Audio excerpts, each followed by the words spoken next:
Good morning, everyone. Happy Earth Day Sunday. My name is Jen Youngsun Ryu, and I serve this congregation as its settled minister. I use the pronouns she and her, and I welcome you to this very special day. It's extra special today because Ash is going to help us light our chalice, and we have a special guest minister today.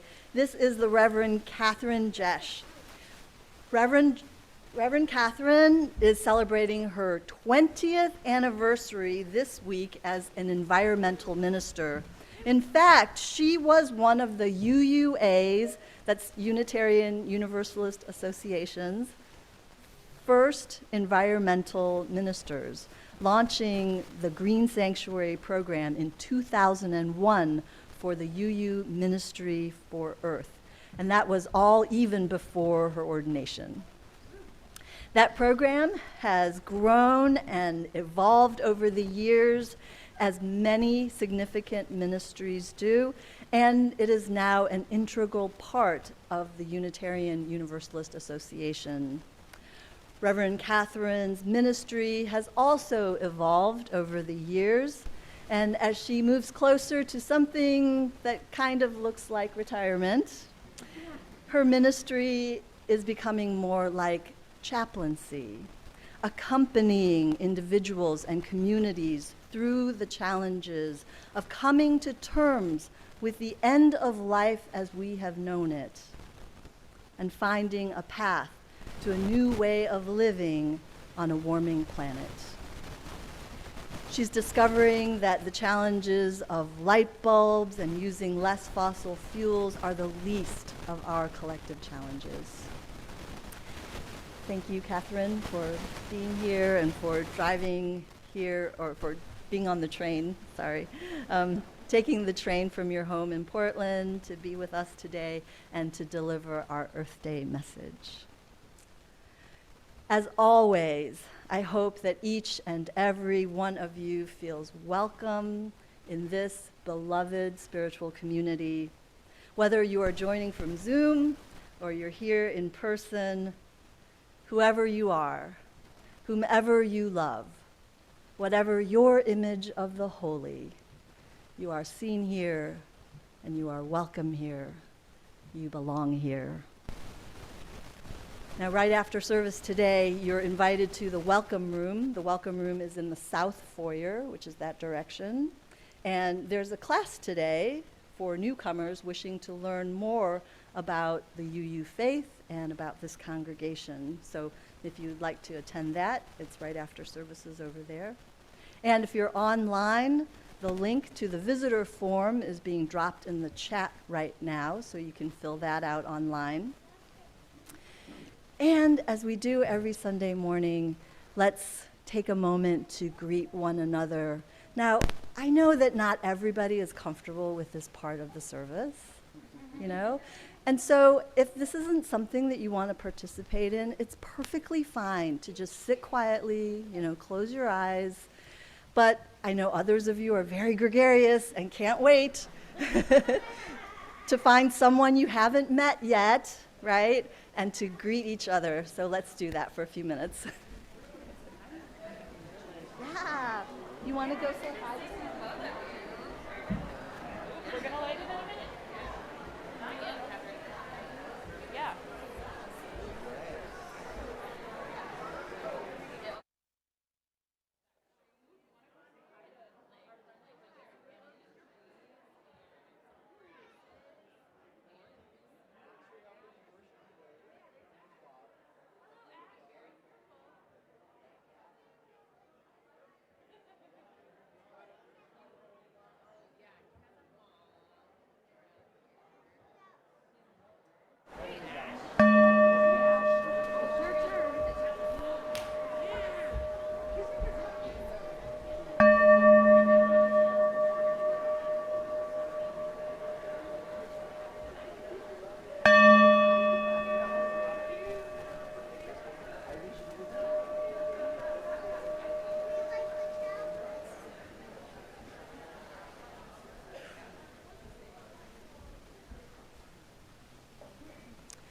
Everybody, this is Ash. And Hi, Ash. Ash is going to be a worship associate someday, or maybe even a minister. I can just feel it. Oh, he says right now he wants to be a worm protector when he grows up. All right. Today he's going to help us light our chalice, symbol of our Unitarian Universalist faith. Rise up, O flame. By thy light glowing, show to us beauty, vision, and joy. Out of eternity, this new day is born. Into eternity, it will return. Thank you, Ash. And now let's say together the words of our mission, statement of our purpose, our shared purpose. Empowered by love, we transform ourselves and serve our world.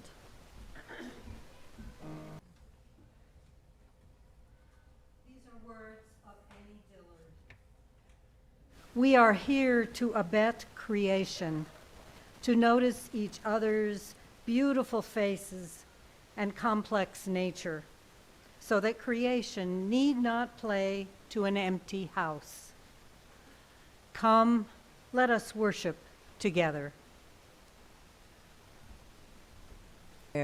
As always, I want to remind you that the candles, the stones, the book are available to you at any time during the service. And so whenever you feel moved, even during the service, just please go and place a stone in water, light a candle, or write something in the book, and let that be your prayer for today.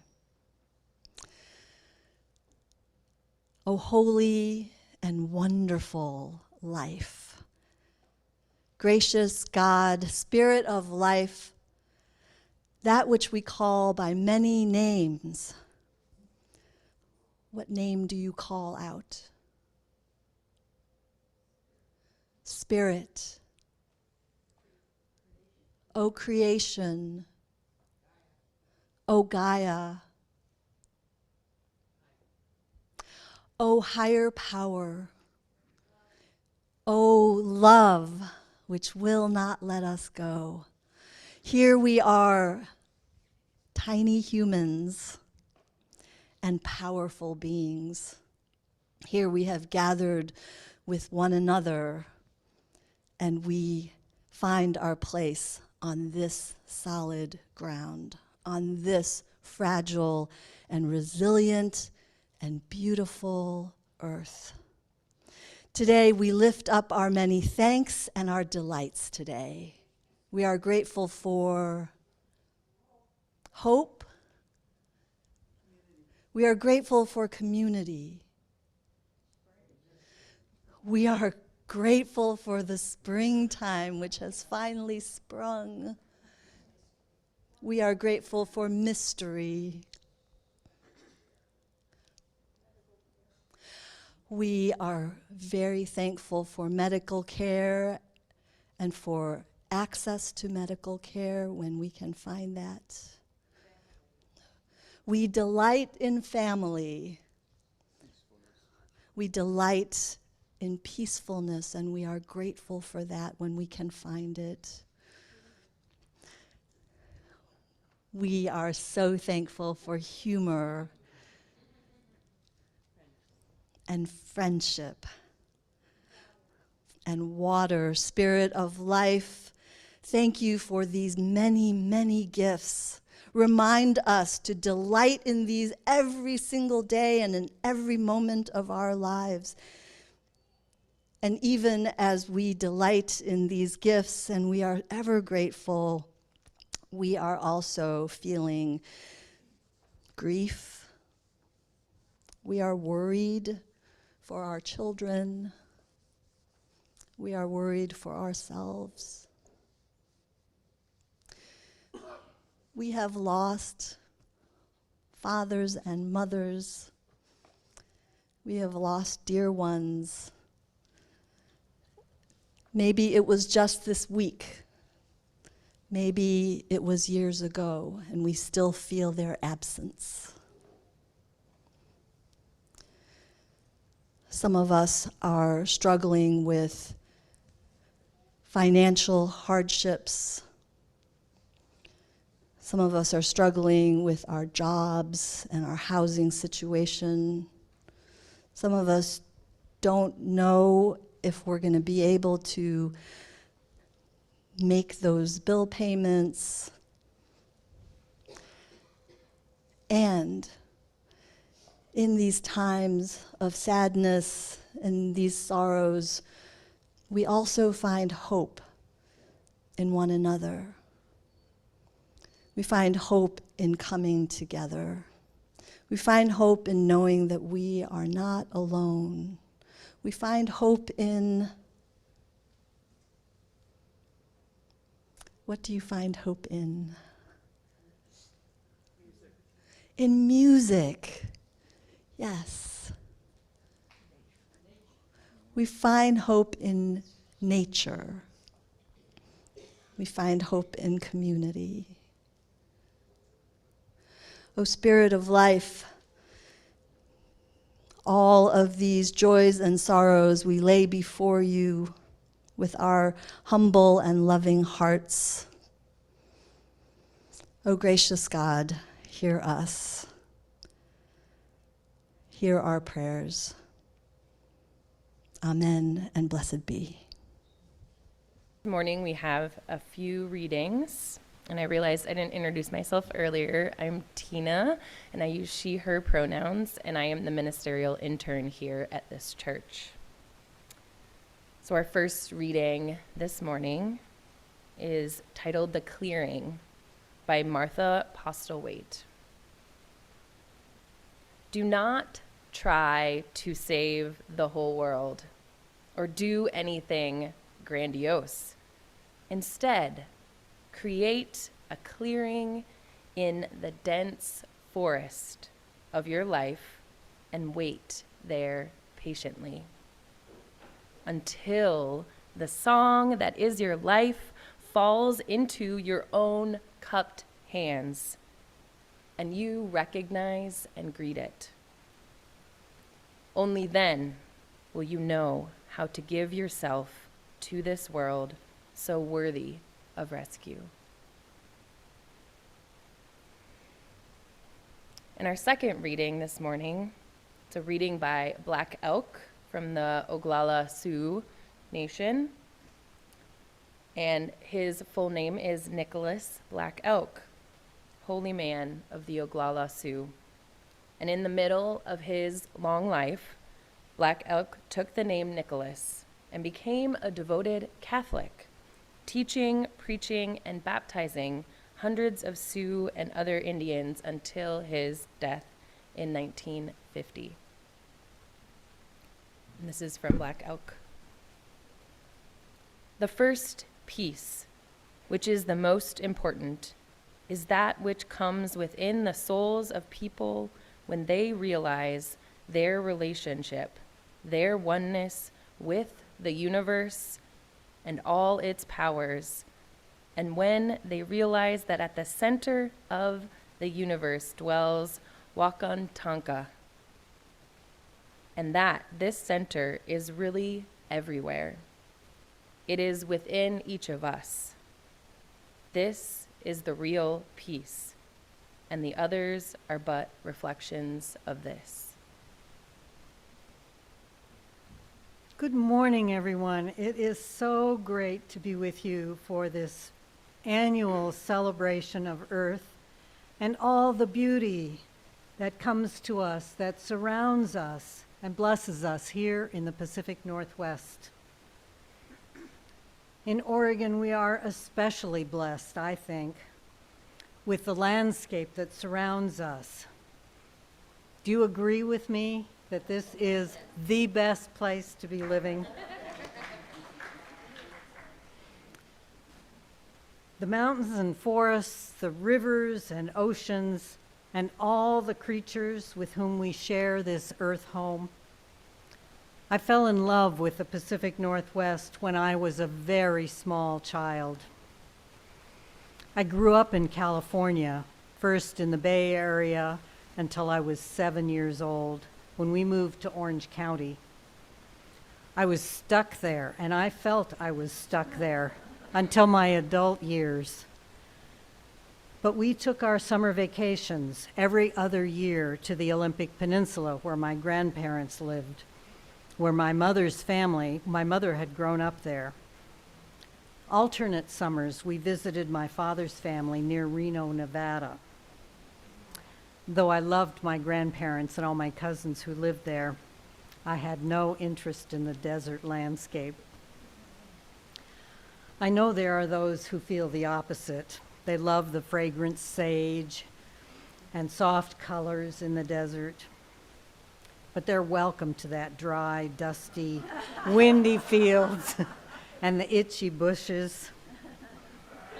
I'll take the scent of fir trees and the fast-flowing rivers anytime. Now, I don't have to tell you, though, that the changing climate has not been kind to either of those landscapes. We're all learning about the future that cause us to fear where we're headed. We know a lot about what is destroying life on this planet. And all of us have been making changes in our lives for many years, just to minimize those changes and the damage that our day-to-day living makes on this planet. We're reducing our carbon emissions, reducing waste, and recycling what we can so that we use much less than, however much less is possible. We're campaigning for larger, more systemic changes, and some of that is also happening, but it's much slower and more costly. And I'm sure that many of you are doing as much of that as you can, both personally and collectively. And I say good for you, and don't stop. But I have many friends in the activist community who are really struggling these days, and maybe many of you are too. It's easy to sink into utter despair if you're paying attention. But I would suggest that there is one metaphor to think about, and you see the fireweed here. That metaphor is really useful, I think. You know, fireweed is the first plant that comes in after a forest fire when that clears the landscape. The fireweed is the first plant that comes in, and it feeds the ground. It leaves nutrients behind so that the forest can regenerate. It's very quick. I mean, within weeks, the fireweed is coming back, and it's a start. And you know that within a few years, the forest is starting to regenerate. So keep that in mind. The forest always regenerates absent some other human intervention. So that is a metaphor to keep in mind as we look at the disasters, all of the disasters around the planet. If we don't interfere, the landscape will regenerate.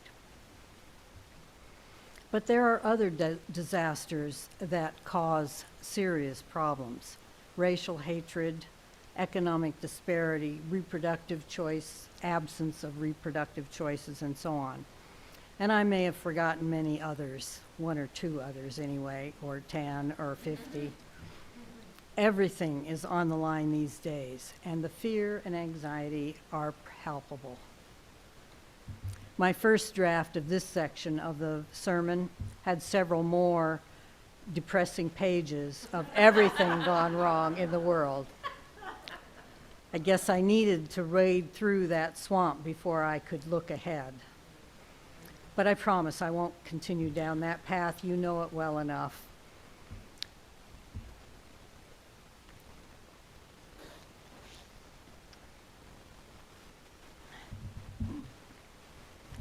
But some of my heroes, Joanna Macy and Rebecca Solnit, and many other eco-philosophers, are suggesting that we shouldn't deny that impending collapse.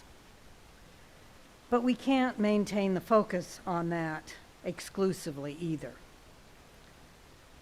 They encourage us instead to refocus our efforts and our imaginations on ourselves and each other and our families and our communities and the earth itself. At the same time all these disasters are happening, I'm also noticing growing resistance among ordinary people in many parts of the world, not just here in privileged US of A. Hong Kong, Venezuela, Brazil, and on smaller scales in cities throughout Europe and the US and even Russia.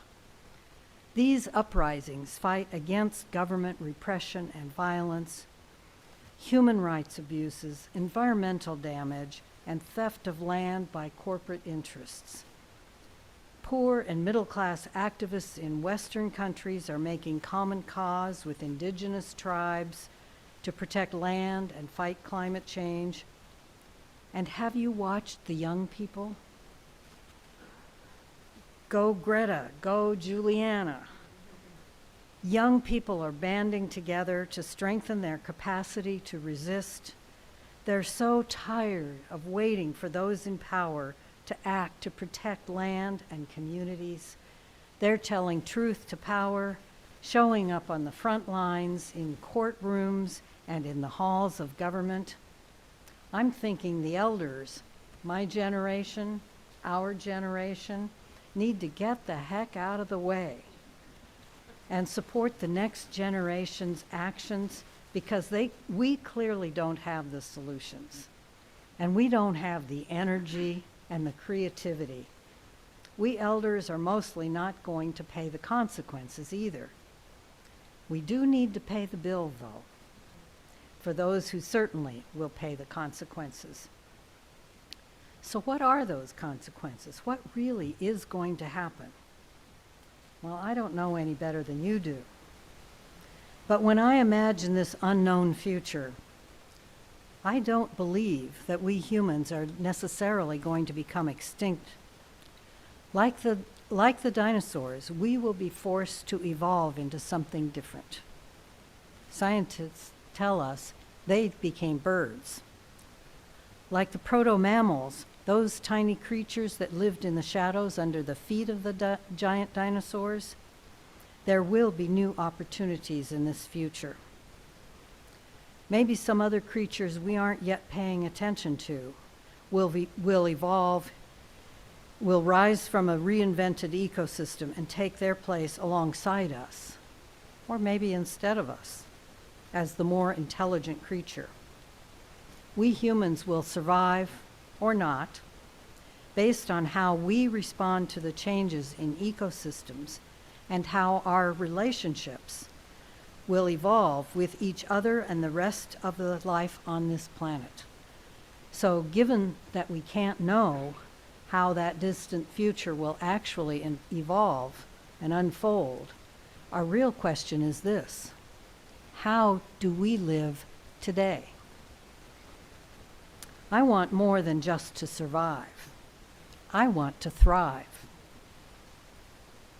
Wendell Berry talks about the wisdom to survive in his poem that I'm sure you're familiar with, number 465 in the Gray Hymnal.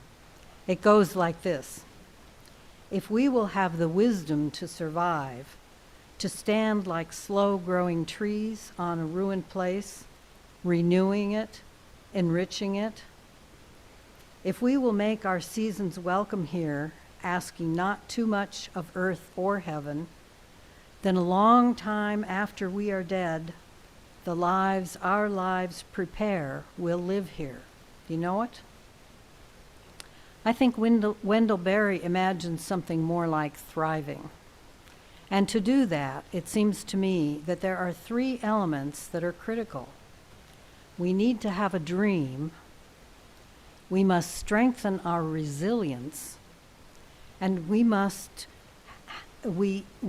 connect through communities. And those communities are key. And you're already practicing that, I assure you. I'll start with the dream.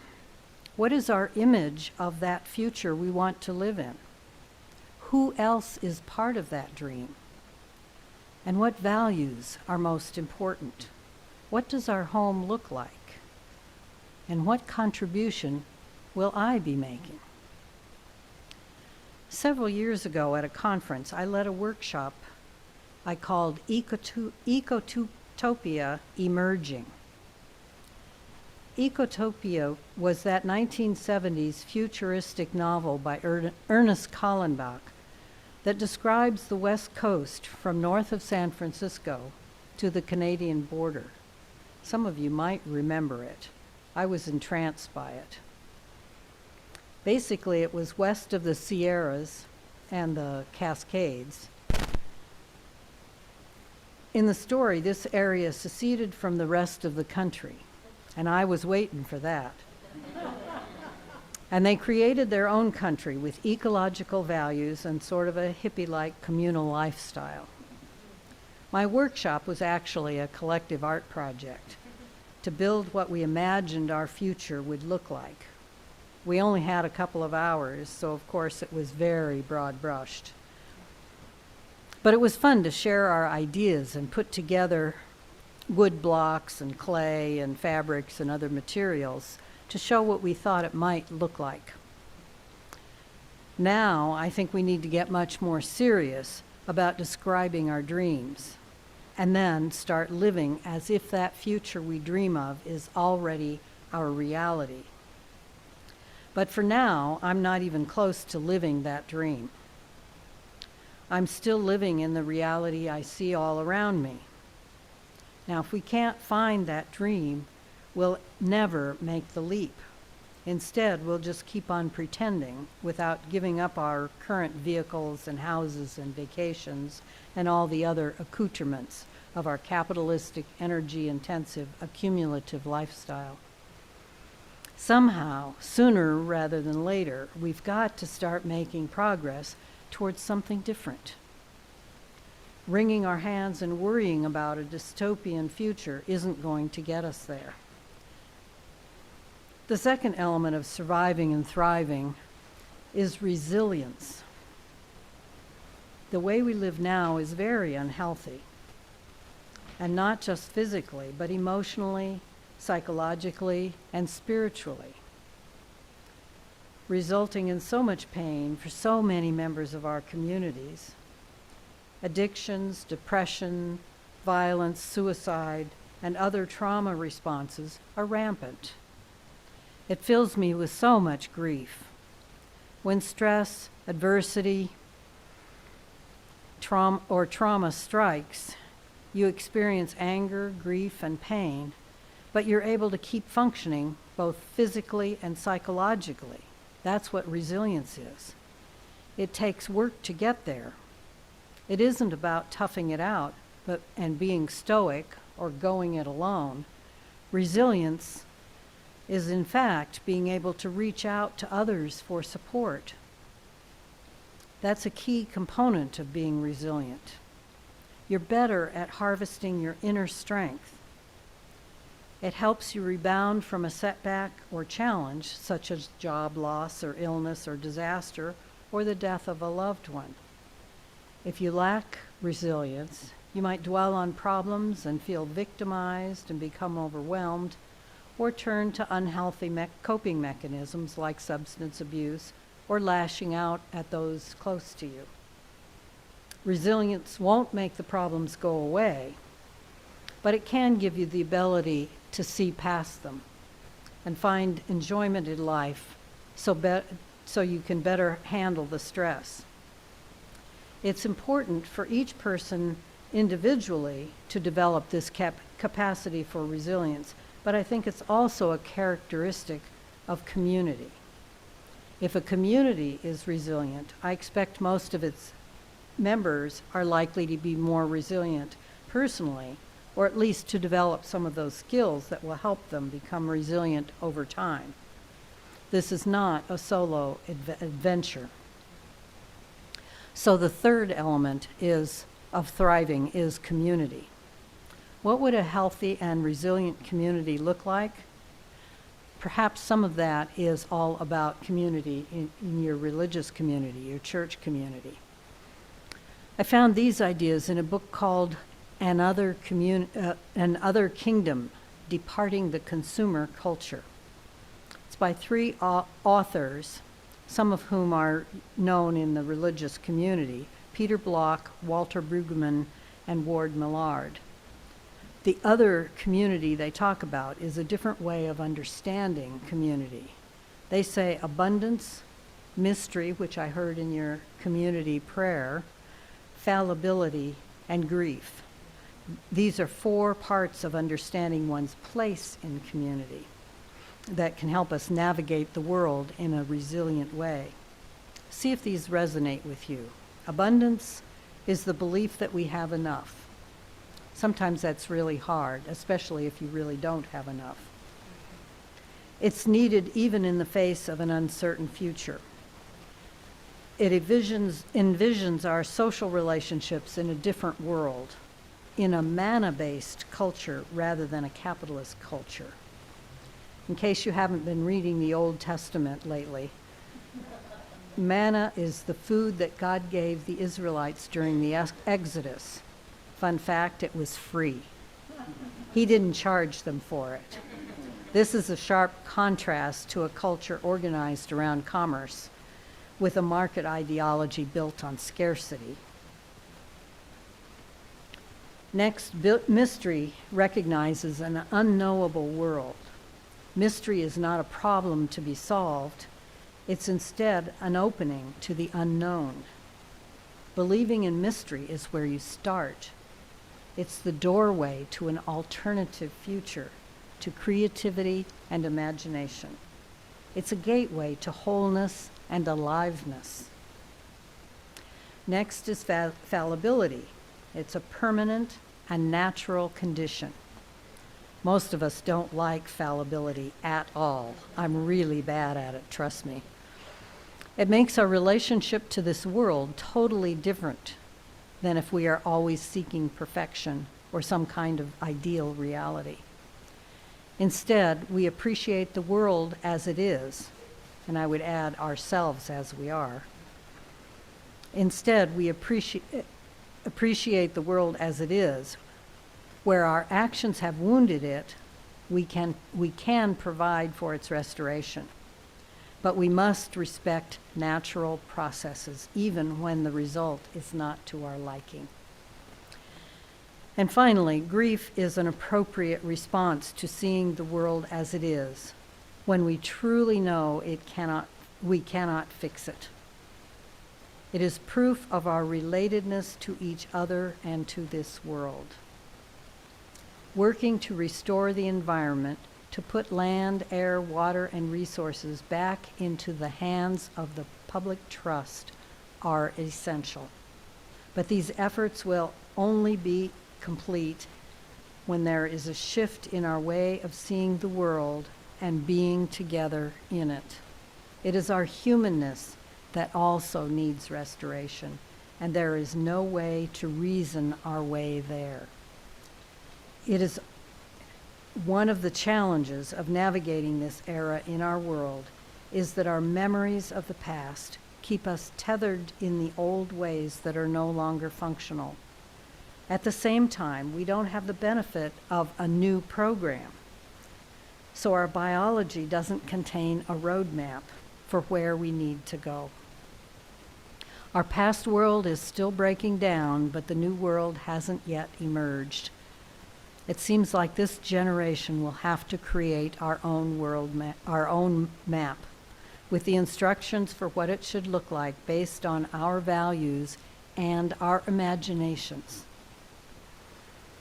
On the other hand, we do have a few resources to get through this period of transition, the most important of which is this community of communities that we are a part of.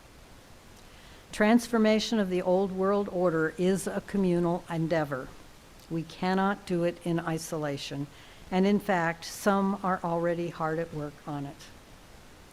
I believe the fresh perspectives we need most must come from those who haven't traditionally been part of the conversation. Young people and people of color and those usually relegated to the margins of our communities. I think we who are elders, and maybe at least some of the youngers, need to defer to these new voices and talents who can suggest new directions and new ways of getting there. We also need to support those people we are asking to engage with us with our own hard-earned resources. Those communities are doing important work to lay the groundwork for a much more just, compassionate, and inclusive future. And we have much to learn from them about the nuances of anti-racist partnerships and structures, about community building, both within and across social boundaries, and about intersectionalism. These collaborative approaches were just beginning to emerge when I was newly ordained 20 years ago. I don't think I realized then, and maybe still don't well enough yet, what I needed to learn from them. More often than not, over the last few years, I've come away from conversations about the world we're living in, both the dark times and the future we hope for, with more energy and more courage for the journey. The dreams that emerge from within our communities give us new understandings and new ways of seeing the world and our place in it. And they help us make sense of and respond to what's happening around us. Last year, OPB ran a nature program on the death of the dinosaurs. New technologies have given scientists a much more complete picture of how that actually happened. To trigger that extinction 65 million years ago. They know fairly precisely when the asteroid hit the Yucatan Peninsula, and that many, but not all species on the planet vanished very quickly. So all the dinosaurs died, they're gone, kaput, no more. But wait, the dinosaurs aren't gone, they just became birds. And they're all around us in all their glorious beauty. So again, I'll state the obvious. We don't know what will happen in the future, except that death is always a part of the cycle of life, and that we and our progeny will all experience that. But another part of life is evolution, which by nature is random and unknowable, both in time and in form. Personally, I plan to come back in the form of a beautiful creature, maybe even soaring like a bird. How about you? Will you pray with me? Spirit of life and of love, have patience with us as we stumble around in this world, created by the spark of life itself and maintained by the effort of our ancestors and all beings before us.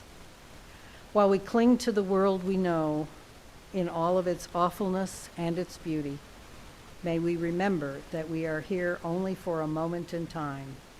May we see the beauty amidst the rubble of this passing time, and may we keep our focus on the ways we can together encourage the creation of the world we see in our dreams.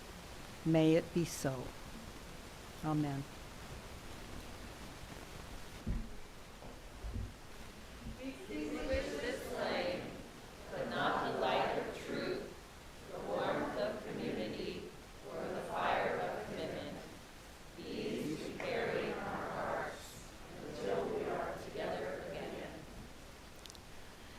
May your path through the mystery of these hard times reveal the roadmap to the future you see in your dreams, and may the heavens bless you with an occasional gust of wind to lift you into the sky to soar with birds. This is the day we have been given. Let us rejoice in it and be glad. Go in peace, practice love. Amen.